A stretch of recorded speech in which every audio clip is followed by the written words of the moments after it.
Bonjour, salut. La base fondamentale de la compréhension mutuelle est l'écoute. L'écoute n'utilise pas seulement les oreilles, mais aussi tout un système complexe dans le cerveau. Vous savez, dans le cerveau, il y a un endroit qui est spécifique à l'interrelation sociale. Cet endroit, cette zone, se trouve au-dessus de l'oreille et participe aussi à l'écoute. Il peut exister donc une différence dans l'écoute entre une personne avec autisme et une personne sans autisme.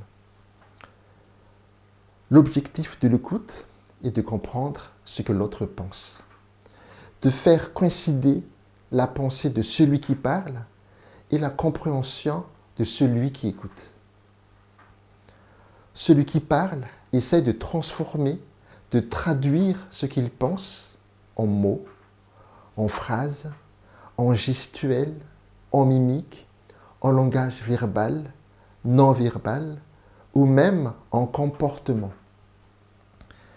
Et ces transformations, ces traductions suivent des circuits spécifiques sous forme de courant électrique pour aller d'un endroit à un autre du cerveau.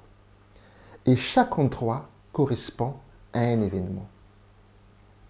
Les circuits sont les suivants. D'abord, ce qu'on pense, c'est un endroit spécifique. Ce que l'on veut dire, un autre endroit spécifique. Ce que l'on croit dire, un autre endroit spécifique du cerveau.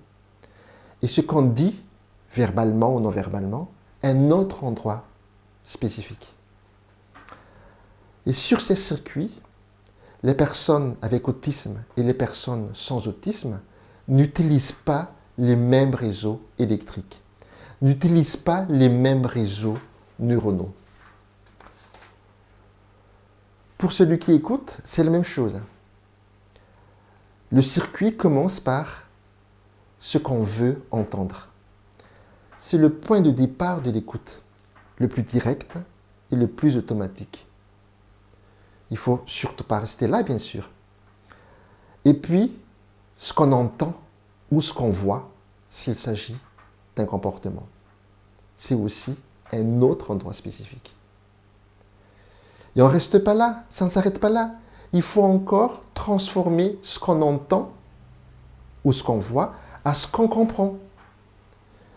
Mais pour arriver là, il y a encore des circuits intermédiaires. Puisqu'on croit comprendre encore un endroit spécifique du cerveau. Et puis, ce qu'on veut comprendre, encore un autre endroit spécifique.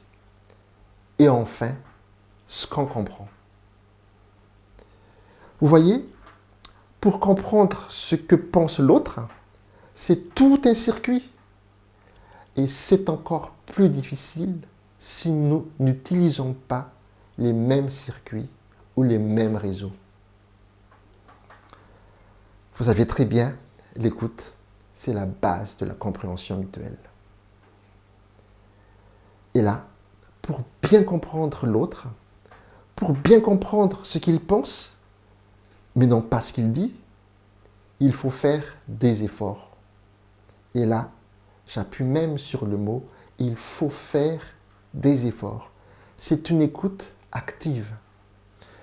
En médecine, le mot actif veut dire qui dépense de l'énergie, qui nécessite de l'énergie. Contrairement au mot passif, qui ne dépense pas de l'énergie. Donc, il est nécessaire de dépenser de l'énergie quand on écoute. C'est une écoute active. Il est nécessaire de faire des efforts. Premièrement, il faut laisser parler celui qui parle, jusqu'au bout, au bout du bout. Même si de temps en temps, nous avons envie d'intervenir. Il faut laisser parler celui qui parle, jusqu'au bout du bout. Il faut même lui mettre à l'aise pour qu'il puisse transformer ce qu'il pense à ce qu'il dit. Bien écouter et lui donner de temps en temps des signes d'écoute en faisant un petit signe de la tête. Oui, ou bien, ouais. Deuxièmement, il y a des choses à éviter. Et vous avez bien compris.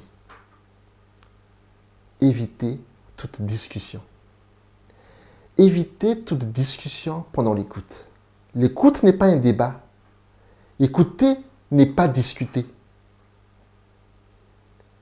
Évitez d'avoir un jugement, une idée préconçue. Évitez de donner un avis. Vous l'avez bien compris.